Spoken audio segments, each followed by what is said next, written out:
so much, Jay. We had an amazing time with the team, and we're super proud of you. Everything that you're building, and like I said before, you are the first Latino. And I did my research. You are the first Latino doing these massive mansions in a different level. So we're super proud of you. I know in the first episode we talked about your beautiful wife. Yes. And right now you're officially under contract because you're engaged. Under contract, yes.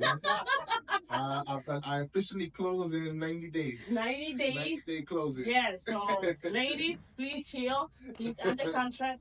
And we're super proud of you because, like us Latinos, we don't see that often. And the personality that you have, that you love to share, you love to help, it is super important that we bring this to our community. So the first question that I'm gonna have for you, thank you so much for the walkthrough and bringing the team here. And the first question, how does faith play a role in your business? It's the major key component. Because when I started out, I didn't have anything, and I didn't have any reason to think I was gonna be able to do everything I was trying to do. So it was definitely faith driven. You know, there's some moments where only prayer gets you through, right? Of course. But and the experience that we have in Portugal too. Yes. I think for everyone, bring us together, and I think God does everything for a reason. Yep. And I know you're gonna do great things. Just seeing you what you're building, it is amazing. So how do you handle failure and you keep going on? I actually seek failure. You seek failure. I love that. I feel like in my house we actually celebrate failure. Like because right, like I love it. Even when you're working out, right, you're always pushing yourself to failure, right? So that's where the progress is, and for me, that's where a lot of the lessons have been. So we should be failing at something. As long as we're learning from the lessons, then it's not a loss, it's a lesson. Amen. And it just builds us up and it makes us, stronger. For me, anytime I can identify anybody that hasn't failed at anything, it's because they haven't tried it. Yeah. There's nothing impressive about the person that never failed. If you're not failing, you're not winning. Yeah, exactly. Yeah. So now we went around the first property and now the second property. So what is the first thing that you notice when you walk into a house? Like what it makes you submit an offer right away? I usually look for the house being like underdeveloped, or like a weird layout. I try to look for some type of advantage where I can maybe see potential that the other people don't see, So like in the house that we're in today, the example of that here was the people were looking at this house as a 4-bedroom house, but I noticed that above the garage, they hadn't built the second floor. Right. So once I opened that up, they gave us you see what it ended up being, that huge master, the walk-in closet, the master bath with 2 doors, like that's all in the space that we created. So I look for voids in the build like that. And that I know I can explore and I can add value. That's amazing. And I think we were here like 2 months, 3 months ago. Right. And just seeing it, I know it's not finished yet, but it is so impressive. I get goosebumps because, once again, being in our culture, Latino, is different. Like seeing it that you're making it happen, and within a couple years from now, I cannot imagine where you guys are gonna be. So we're super, super excited. And what is your favorite part of building these houses from scratch? My favorite part is one of your teammates said it. He said like this is like an art what we're doing, and I identify with that because in the beginning the house is ugly, nobody wants it, everybody's running away from it, whatever. And then when we're done, it's the most beautiful thing on the block, and everybody's tripping over themselves trying to get in for the open house and submit their offers. So for me, I love that. I love taking something that was like ugly, nobody wants, and then like creating this big like masterpiece in it. And and you can always like see that expression. Sometimes I've even bought it and had the previous owners pull up and they're like, lived in the house for 30 years. I didn't even imagine that we could do this. I see the designs in the bathrooms, the kitchen. I've never seen that before. So I know you go the extra mile. That means a lot because you've been in the game for a long time. Of course, yes. And you go the extra mile, and especially us women, the first thing that we see is kitchens and bathrooms, right? And walk-in closets. And walk-in closets.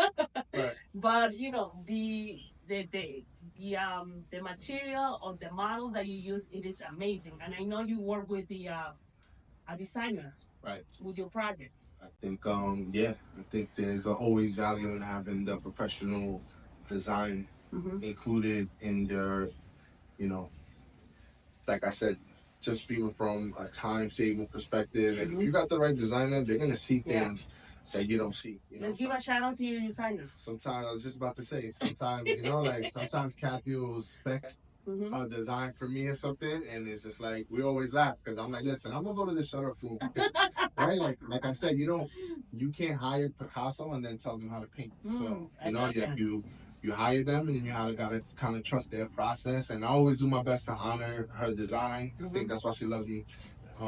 Because we always work well together, and you know, whenever she has like a crazy idea that she wants to do, she knows I'm gonna be the one to throw my hand up and do it with her. So I love that. Shout out to Kathy. She's amazing. Sure. She's great. She actually went to my office. She gave me some idea how to, make a different look. Yeah. And we did it, and it looks amazing. So thank you, Kathy. We love you so much. She's great. Okay, so next, what is your biggest challenge when turning a small house into a mansion? Yes. What's the challenge? Yes. What is the biggest challenge you had? The biggest challenge is always the town. Is always the town, and just having them approve you and give you the okay to do certain things. Especially initially, like breaking into that. Like at this point, I've kind of built a reputation for myself with the inspectors and stuff. They kind of know I'm gonna do things right.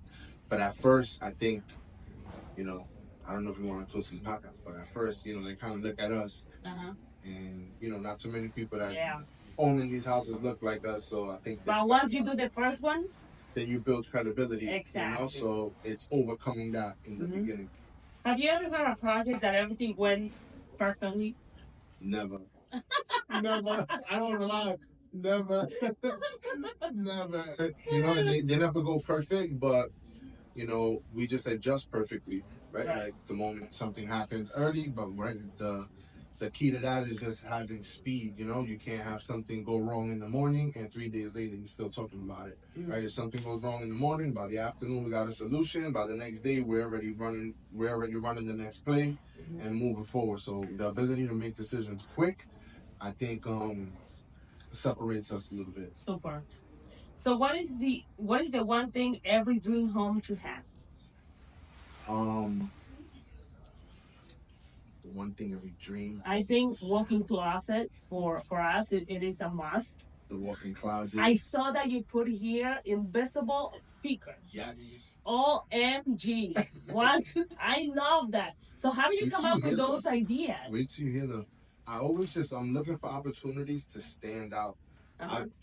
We go look at houses all the time, and you go look at 4 houses in that day. By the end of the day, they're all mixed up. You can't really remember one from the other. So I feel like it's important. We have to do something to stick out. So doing these invisible speakers, and I'm always thinking about the open house. Like before I even start doing construction, I'm thinking about how we're gonna blow them away when they come to the open house. So the vision is to have the speakers on, the music, and be like, where else that coming from? I love that, and especially with the bathrooms, that the master bedroom, the shower, they have two separate entrances for the master. I love that. That, by the way, we designed that layout for the bathroom on that flight to Portugal. Really? I swear. Yeah. Literally, we were on the flight. I'm sitting with Christina. We're on the flight, and we're like, I got my little iPad and we're moving and stuff, whatever, because like I said, the architects, they'll design a house for you, but they won't have that functionality. A lot of times they're drawing on a piece of paper, but we got to make it functional so that when you're walking through, you see it. But the master bathroom, like as far as you said, like having the feature in like your dream house, I think the master bathroom has to be right. The kitchen has to be right, because those are like the areas where, like the one who's actually buying it, right? The king and queen of the house, as you would say. That's where they're gonna see it and feel that value every day, right? Like if you're working hard, you came home from a trip, you come home and you take a shower, you're like, oh, this is what I paid for. Right. That's amazing. This is what that's an amazing idea, having 2 doors, because then you don't have to fight who goes out first, right? Exactly, yeah, exactly. And then putting the door on the toilet, go over there. Yeah. Bye. This is the sexy side of the bathroom. Go over there. Jay, what is the biggest lesson you have learned as a builder? Is to build your team. You know, Mm, build a solid team. find the right I people. started out having to do so much on my own. And Mhm. right, as entrepreneurs, we learn to believe in ourselves, right? Right, Like I'm pretty sure any idea you have in your mind, you know you can get it done. right. But sometimes feeling like that, like you end up doing everything because you just feel like you could do it. Hmm. And then before you know it, you're the painter, the tile guy, the sheetrock. You're trying to sell it. You like, and you can only do but so much like that. Right. So I think the only way for me to scale has been to like build the system and work on the business instead of working in it every day. Right. And you're good at leveraging, Yes. having your team handle all the construction. So you just manage the project, Right. right? Yeah. But I'm heavily involved in like the vision and like and on the execution Mm-hmm. of it. You must be involved. Yeah. Like Right. I feel like that's my like even in boxing, that was one of the sayings, right? Like you can always see better from outside the ring Mm-hmm. than in there. So like if they telling you, yo, throw the right hand, because they see something that you don't see because you in it, you in the mix. So I think that's what having the team built out and me being able to come and like oversee everything. And I'm gives me pretty a lot sure of you, value. you really take care of your people. 100%, 100%. If you're taking care of my team that we came here to visit, that we learn a lot, and this is so much value for us because we're on the other side. Right. We are realtors, but we also love to do new constructions to build. And I mentioned to you before, we tried with my husband. We tried to do another level. It was like we almost got divorced. It was like he was like, "You told me that it was gonna be easy." I was like, "Yeah, it was gonna be easy. It's gonna take a while." Things happen. Things happen. Next question. What is your favorite project you've ever worked on? The one we came from in China. Ah, Haven't swung a hammer there yet. That's gonna be the best house. yeah. That's gonna be the best house, 100%. So I want to do something a little bit different there. In that house we're building a movie theater. I love that idea. So we're doing a movie theater and Are you gonna have 8 feet 8 foot ceilings. in the Gonna basement? have a couple of Oh my rows, god. and it's not gonna be like the typical theater seats. Like we're gonna put like rows of love seats in the movie theater, and then my intentions are for the open house is that how like when you will go to a ride in Disney, right? When you walk in, they don't put you on the ride. As soon as you walk in, first you see like a little pre-screening movie. They Right. tell you about what it is that's about to happen. They give you like a storyline, and then you go on the ride, and the ride is Right. about the story. So I'm more than likely gonna do like a 60-second highlight reel, Wow. just showing all the features of the house. Right? Like if we do invisible speakers, we like in that house we're doing a hidden pantry. We got a separate office. Just those kind of features. We're gonna put it in a highlight reel, 60-second highlight reel. So when they come for the open house, like before you go anywhere, you gotta go to the movie theater. Like like we'll escort them into the movie theater, close it, let them watch a highlight reel of the house, so that when they leave, they'll know what they're looking for. Cause like all due respect, some realtors they'll walk right past an important detail like that and not show it to that buyer. So I think that's like a cool way to highlight it, and at the same time, obviously, show them the movie theater. But at least now when they leave, they'll be like, "Oh, look, this is what they showed us here." Like, as they walk around to the house. That's very impressive. And that property, you bought it for $900,000. 940, yeah. 940. I And overpaid.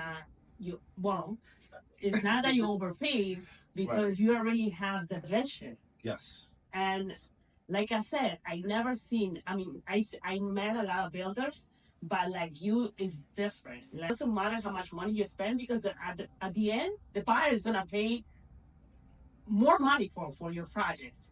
So you pay 940, and what is the ARV for that property?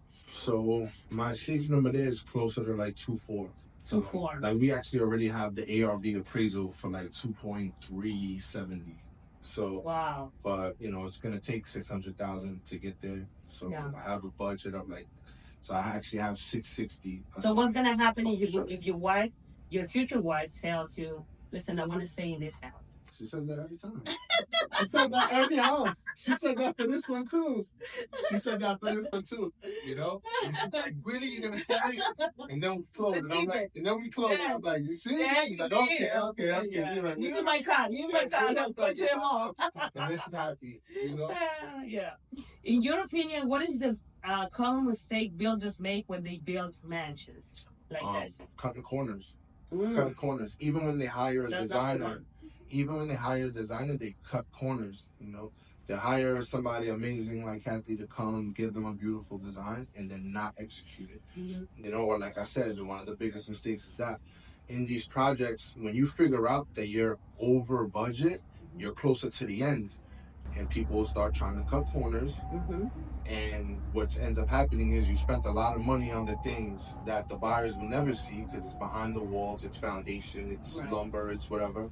But the finish that they are going to see, the tile, the different faucets, all those things, now you start cutting expenses on the one thing that they are going to see. So now they're not going to pay you because they don't see the value that you spent money on. Yeah. So I think that's the biggest mistake. For me, even if I'm at the end of a project and I'm over budget, I finish it and I execute it. And, you know, usually the buyer ends up paying more for the house anyway, Right. and it evens out. But even if it doesn't, I'd rather make a little bit less, but finish the house. It gets sold right away. You know, the worst thing to me would be like to finish a house and then have it there for 4 or 5 months trying to be sold. Because at the end of the day, it's your name too. It's the legacy that you're gonna Exactly. leave. So it is super important that Champion stays because the goal is to have buildings, right? Exactly. That's the end goal. And I was gonna ask you, do you have a vision board? Do you see it? In here, Yeah, but you I'm know, not on the wall. you're not on the wall. No. I think it is super important, and you know, I'm a big believer that if you see it, if you speak your goals every single day, you make it happen faster. Jay, what do you think from boxing, from working on NTA, MTA. yeah, NTA, Yeah. and now that you're here, what do you think is the secret?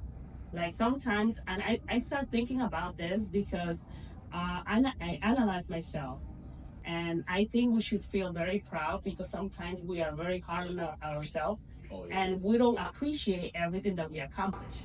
My secret weapon is always playing down.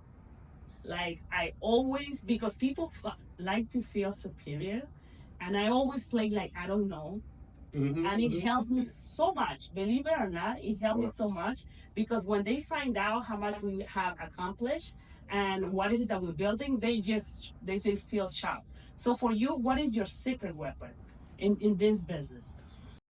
And I know you love to help people because I remember you told my husband, he's like, listen, just find a property. I help you. You don't have to pay me anything. I was like, what? My husband was like, listen, can you tell me? Like, and that's because I know what that feels like when exactly. you're trying to do something, you know. And sometimes we all just need a little bit of help. You know, sometimes you got like a little flame with the right gas, like you could just take off. And you know, so I've definitely been at that point in my life. Sometimes I just need a little bit of help. You know, so so anytime that like, and that would always be that's like my secret prayer, right? Like I would always like, you know, when I was in tough times, I would always like pray, like if God bless me, I would always pay those blessings forward, however I can. So, you know, anytime I have the opportunity to help, I'm always jump at those like opportunities. But I think being able to put your ego aside too, and being coachable, and I think for me is like my secret weapon, because my ego's never in the room. That's amazing. My ego's never in the room, you know, and I think that's one thing I learned from sports, right? Because as an athlete, you never go into the gym trying to hear what you do right. I'm worried about losing, so like I want to know what I did wrong. Like I don't want to hear what I did right. Like what did I do wrong? I want to know what I need to work on because I want to win. So like, and even in this game, you know, like I'm always open to feedback, you know, because like one thing I learned from sports is you can learn from everybody. You know, I would even watch the guys that weren't that good because I've learned what not to do, and that's just as important, right? Yeah. So like, and I think in the mentorship, staying coachable, always seeking information, and being around the right people, being around the right people. Sometimes that means, right, you go through a period of isolation, because if you're not initially around the right group, right, like it might take a while for like your chosen family, as they say, to show up and be around. So, Right. you know, in the beginning, you do have to get some of the toxic family or the And it's negative tough. or the negative friends, Yes.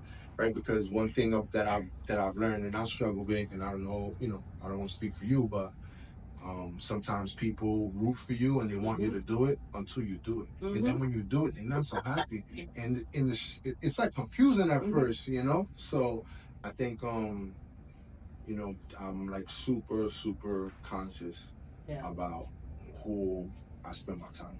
Yeah. And now that you say, it's funny because when I started this business, nobody believed in me. And the only person who believed in me was my husband. So that's, everybody's saying the most important decision that you make in life is picking your partner. Yeah. And that's number one. My husband was my biggest supporter from day one.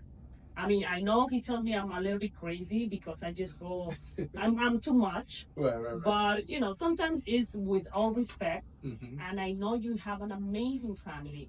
And the way that I see your wife, well, your future wife, because you're on the contract. 90 days. 90 days, should it's be my going to wife. happen.